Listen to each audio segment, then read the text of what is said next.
하나님 말씀 보겠습니다. 하나님 말씀은 잠언서에서 보겠습니다. 잠언서 23장.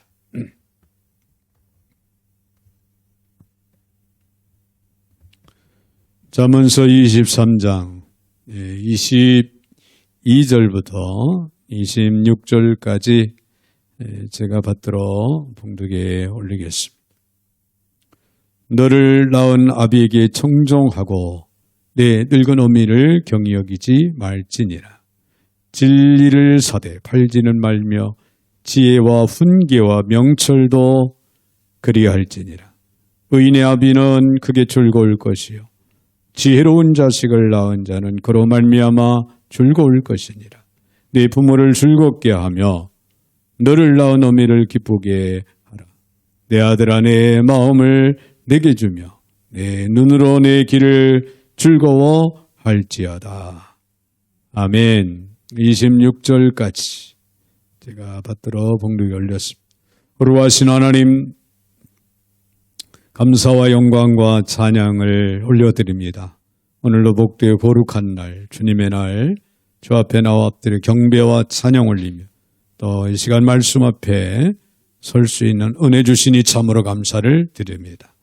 오늘도 하늘을 여시며 신령한 은혜와 축복 가운데 저들에게 성령으로 말씀으로 충만한 시간 되게 하여 주셔서 참으로 이 한 시간이 복되게 하여 주옵소서.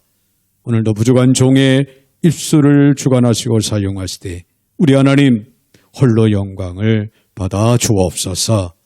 감사드리며 예수님의 이름으로 기도 올려옵나이다. 아멘. 아멘. 할렐루야. 우리 한번 옆에 분들하고 인사 나누겠습니다. 부모는 작은 하늘입니다. 할렐루야. 부모에 대해서 우리가 참 표현을 하는 여러 가지 방식이 있겠지만은 작은 하늘이다.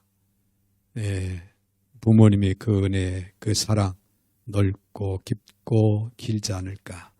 그런 생각을 가지고 부모는 작은 하늘이다. 이렇게 인사를 나눴습니다. 자, 오늘은 어버이 주일이죠. 어제가 어버이날이고 오늘은 어버이 주일 우리가 지킵니다. 여러분들 생존에 계신 부모님을 이제 찾아뵙고 또 인사를 드리고 또 아름다운 사랑을 나눈 줄 압니다. 여러분 어버이날 부모들이 제일 싫어하는 것이 세 가지가 있답니다.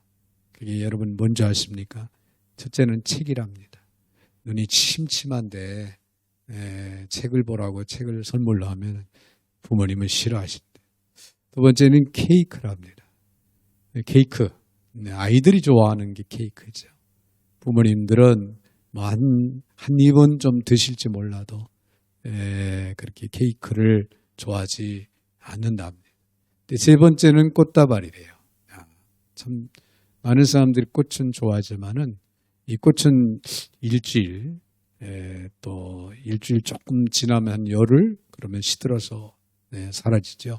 그래서 꽃다발을 별로 좋아하지 않는답니다. 특별히 제 오늘 가슴에 꽃을 달아준 것은 특별한 행사이기 때문에 아마 달아주신 줄 알고 또 감사를 드립니다. 제 자녀들도 남매가 이제 다녀갔는데 다행스럽게 이 세 가지에 포함된 건 없어요. 그래서 아들 며느리는 편지 한 통을 거하게 이렇게 써서 가지고 왔고 또 딸하고 사위는 이 카네이션 그 꽃을 딸이 친히 뜨개질로 이렇게 만들어 가지고 왔더라고요. 그래서 그거는 일주일이 아니라 한 달? 아니 1년 계속 갈 것 같아요. 그래서 참 다행스럽다. 그런 생각을 해보았습니다. 여러분 역사는 인간이 만들고 인간은 어머니가 만든다. 그런 말이 있습니다. 인간의 최초 학교는 어머니의 태요 또 무릎입니다. 이 학교는 교실도 하나요. 교사도 한 분입니다. 제 아무리 위대한 능력과 그런 지위를 자랑하는 그런 사람이라 할지라도 여러분 부모 없이 태어난 사람 하나도 없습니다. 부모 없이 태어난 사람 하나도 없어요. 물론 이제 와중에는요, 부모님의 훌륭한 그 부모님의 가르침과 훈육을 통해서 정말 세계적으로 유명한 그런 사람들도 없잖아 참 많이 있습니다. 그러므로 여러분 부모에게 공경하고 효도해야 된다고 하는 이유가 여기 있다고 하는 사실을 결코 잊지 마시기를 바랍니다.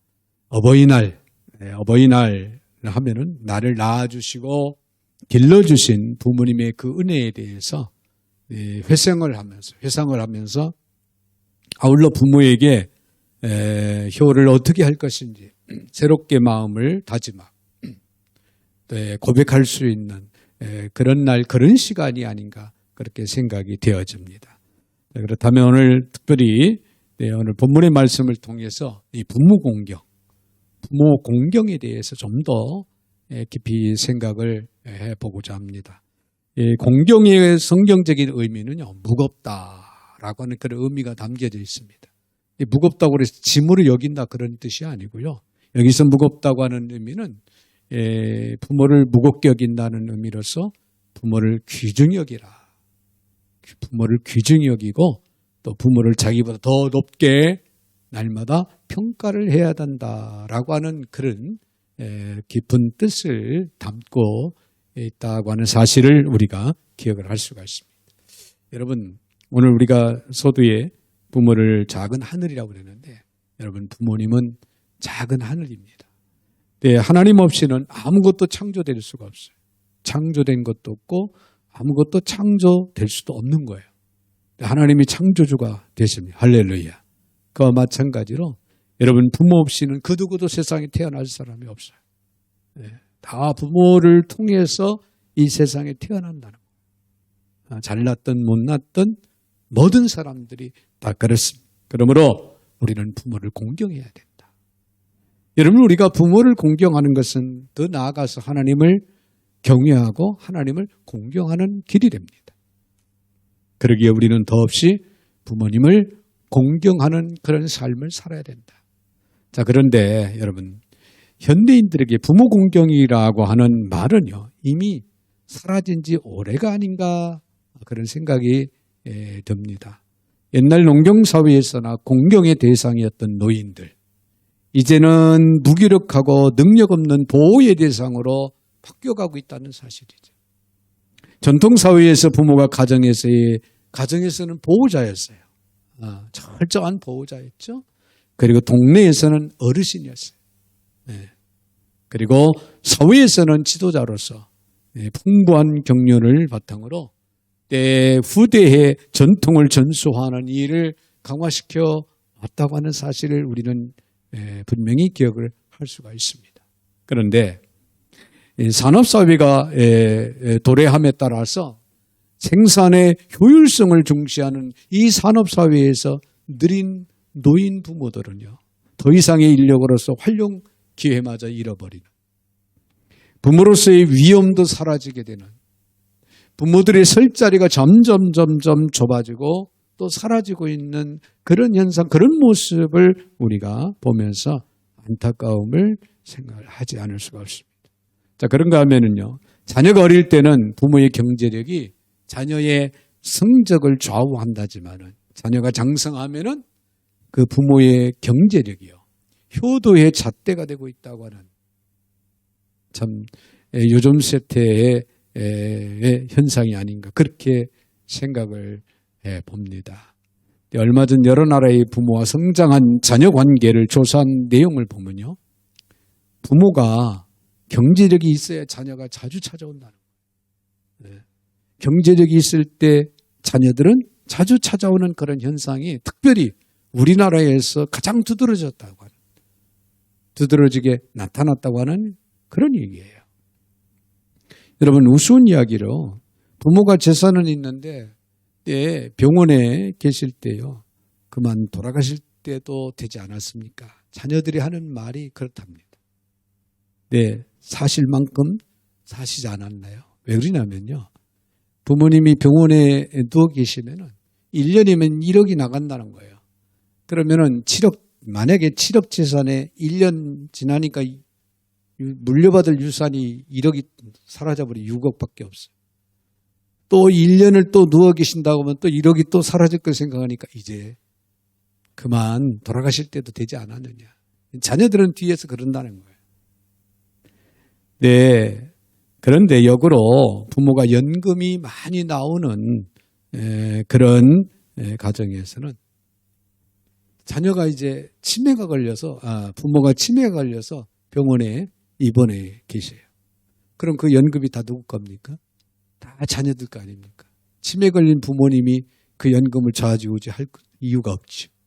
한 500만 원 연금을 단다고 할 때 200만 원 요양병원에다가 넣어주고 그리고 나머지 300만 원 중에서 아들이 용돈으로 100만 원 쓰고 며느리가 100만 원을 가지고 쇼핑 다니고 나머지 100만 원은 자녀들 학원비 된다.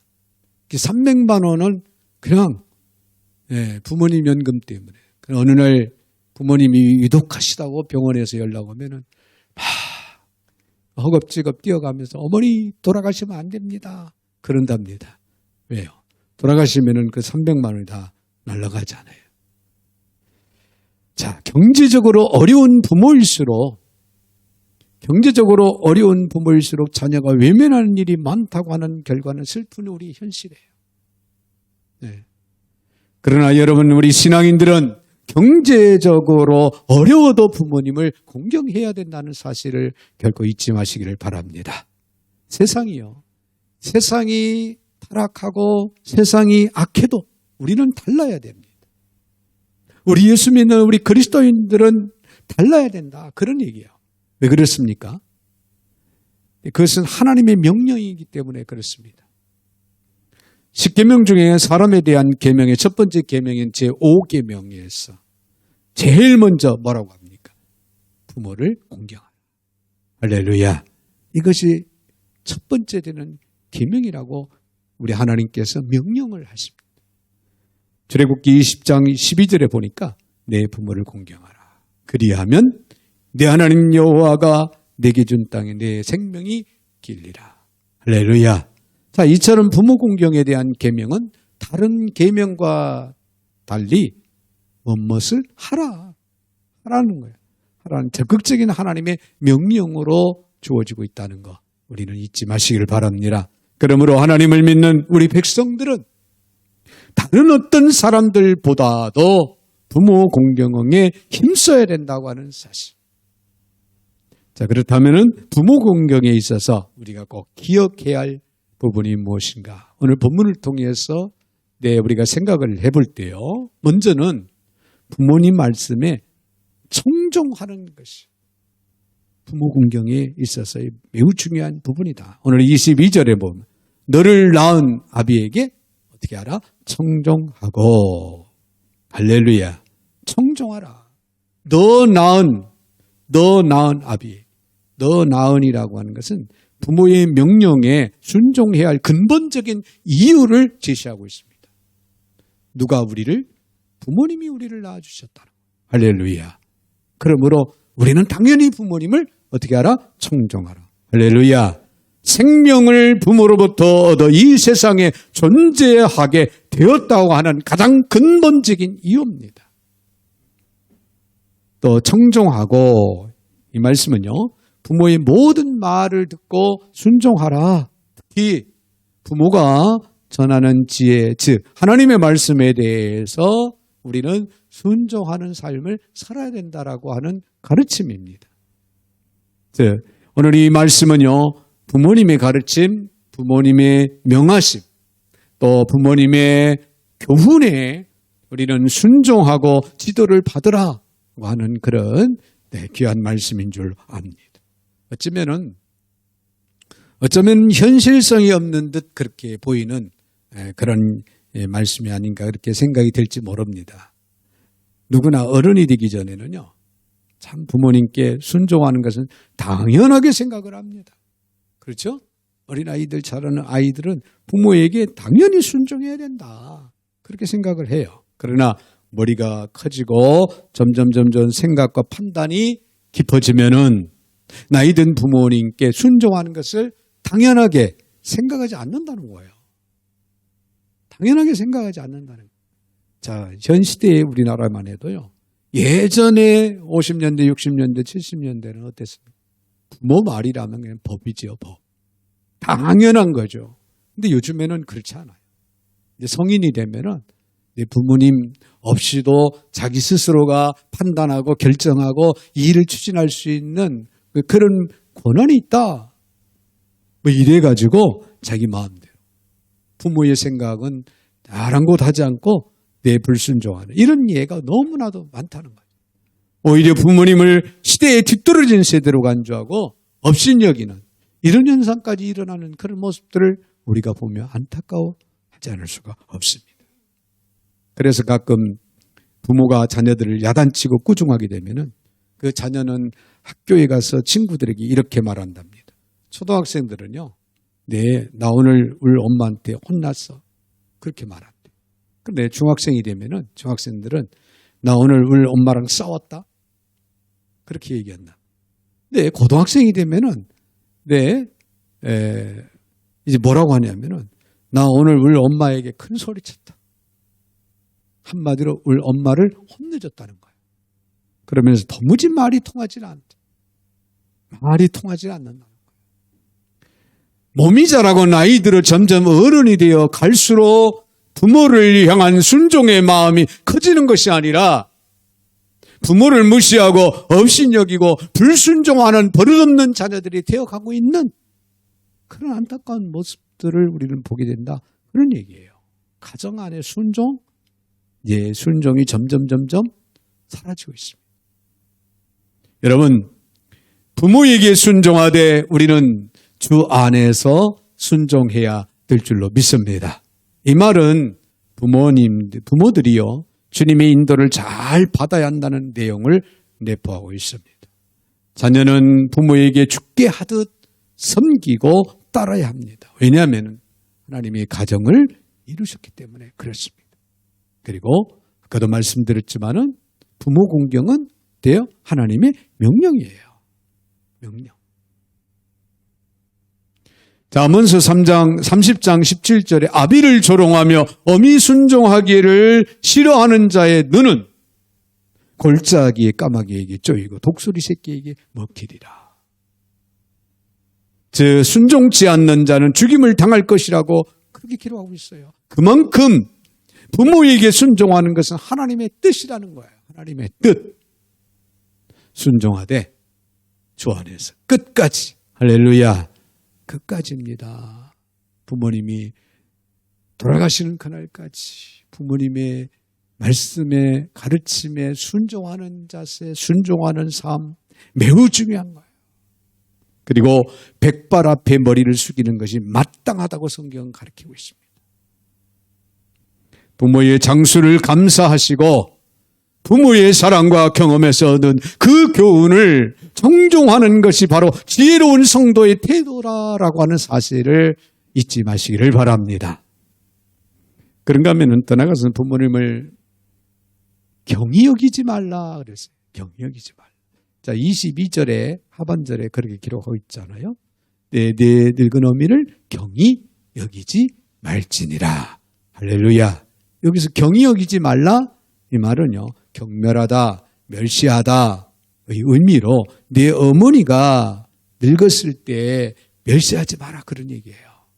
내 부모님이 늙어서도 결코 부모님을 멸시하면 안 된다라고 하는 그런 가르침. 즉 소극적인 의미에서의 효도, 부모의 말씀을 거역하지 않고 멸시하지 말아야 된다고 하는 그런 권면의 말씀이라고 하는 이야기예요. 자, 불효는요. 하나님께서 허락하지 않습니다. 아비를 구박하고 어미를 내어쫓는 자는 부끄러움을 끼치며 능욕을 부리는 것이다 라고 성경은 말하고 있고요. 자기의 아비나 어미를 저주하는 자는 등불이 흑암 중에 꺼짐을 당하리라. 또 그렇게 말씀하고 있고 또 잠언서 15장 20절에서는 아비 훈계를 업신여기는 자는 미련한 것이다. 미련한 자다. 오늘 본문에서도 그렇지. 네, 신명기 27장 16절에서 부모를 경홀히 여기는 자는 저주를 받을 것이라 할 것이요 모든 백성은 아멘 할지어라. 할렐루야. 모든 백성은 아멘 할지니라. 제 부모의 은혜를 모르고 배은 망득한 자는 반드시 저주를 받을 것이라는 하나님의 경고의 말씀입니다. 몇 년 전 미국의 펜실베니아 주립대학에서 사람의 나이와 인지 능력에 대해서 연구 발표한 적이 있는데요. 그 결과 나이가 들수록 기억력이나 정보 인식 능력은 떨어지지만은 판단을 내리거나 문제 해결의 지혜는 오히려 증가한다라고 하는 사실을 발견했다고 그렇게 보고를 했습니다.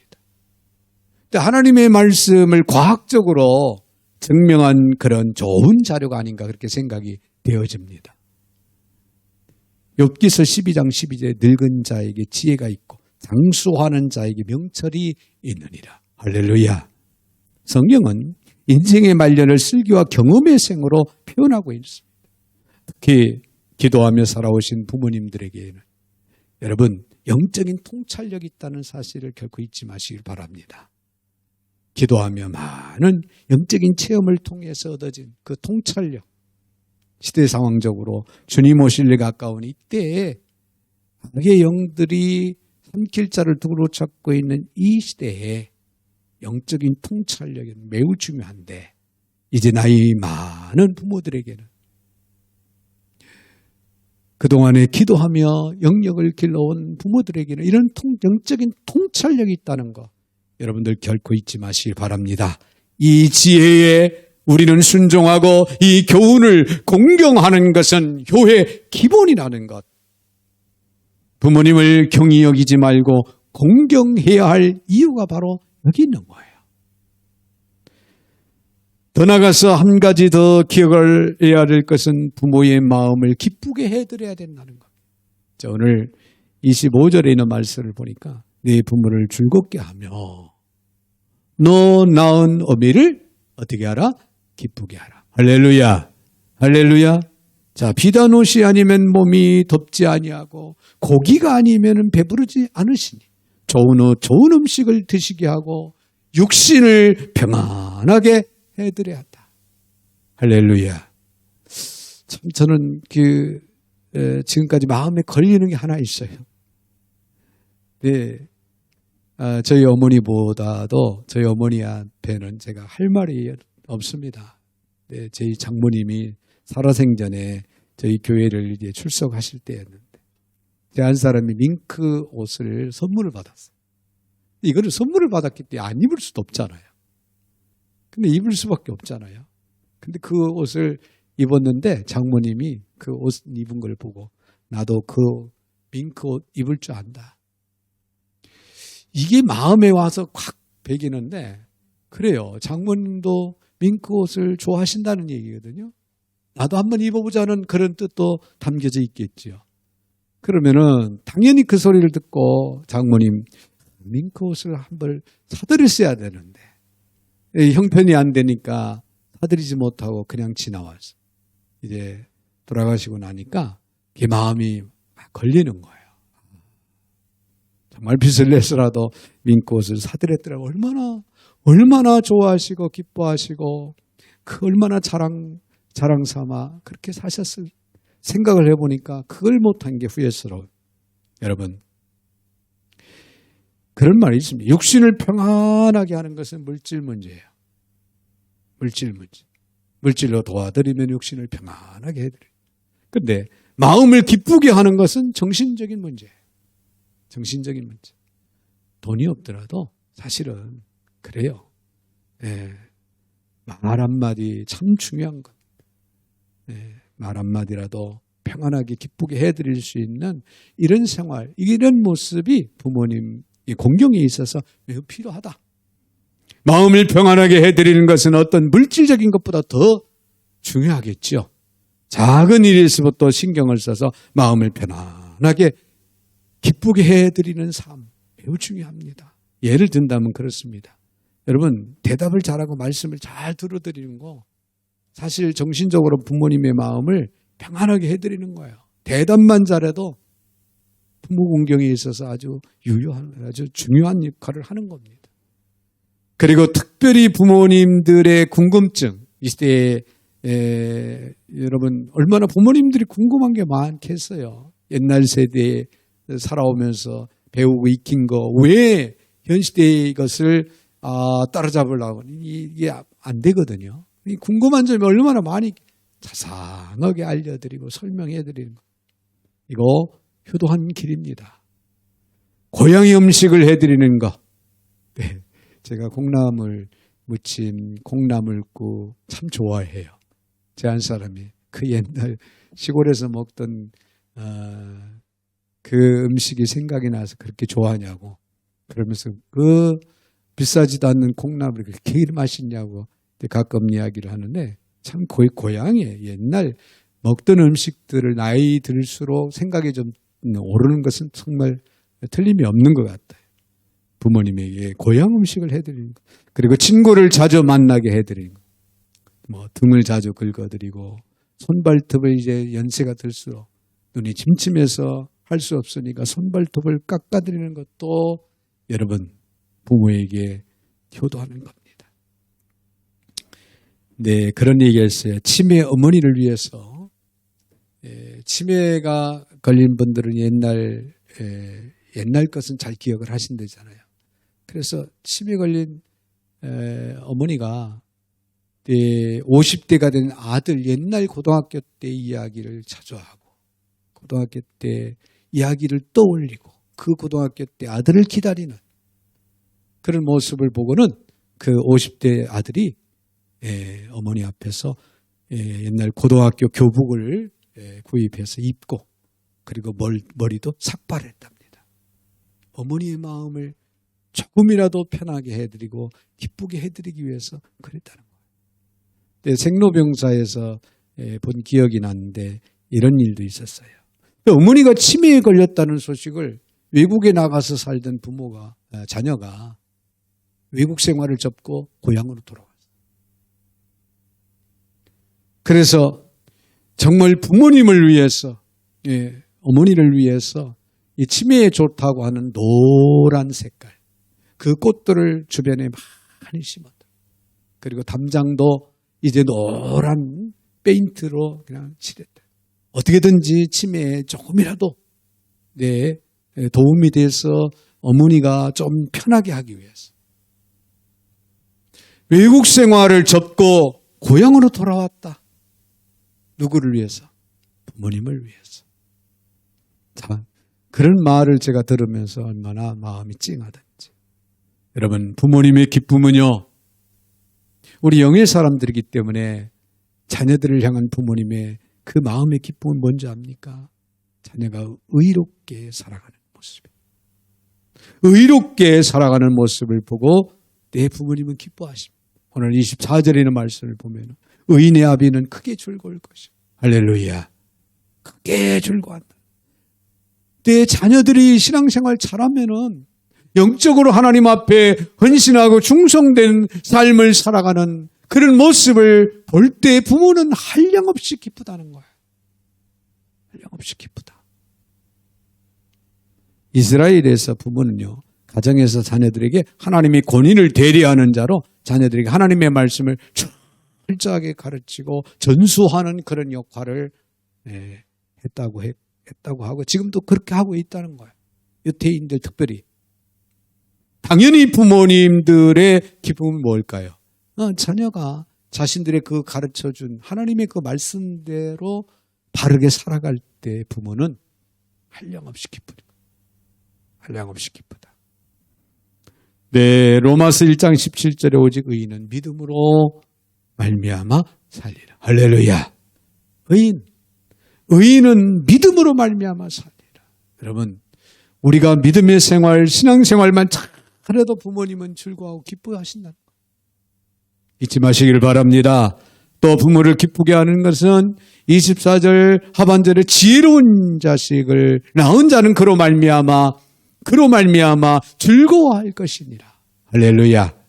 여러분, 부모님은 무엇으로 즐거워합니까? 자녀들이 지혜로운 삶을 살아갈 때. 이 지혜는 하나님으로부터 주어지는 지혜를 말합니다. 잠언서 10장 1절에도 지혜로운 아들은 아비를 기쁘게 하거니와 미련한 아들은 어미의 근심거리라 그랬어요. 위로부터 나온 지혜, 하나님의 말씀을 통해 나오는 지혜, 그 지혜는 잠언서 8장 11절 진주보다 낫다 그랬어요. 여러분, 세상의 보화보다도 낫다. 지혜로운 자녀의 입술과 마음은 부모의 마음을 즐겁게 기쁘게 해준다고 하는 사실을 잊지 마시기를 바랍니다. 부모의 바람은 세상의 권세와 풍요로운 재물을 소유하는 것이 결코 아니에요. 자녀가 의인이 되고 지혜로운 삶을 살아가는 것을 부모가 가장 바라는 바라고 하는 사실을 우리는 결코 잊지 마시기를 바랍니다. 그런가 하면요, 부모의 마음을 기쁘게 해줄 수 있는 것은 부모의 마음을 헤아릴 수 있어야 돼요.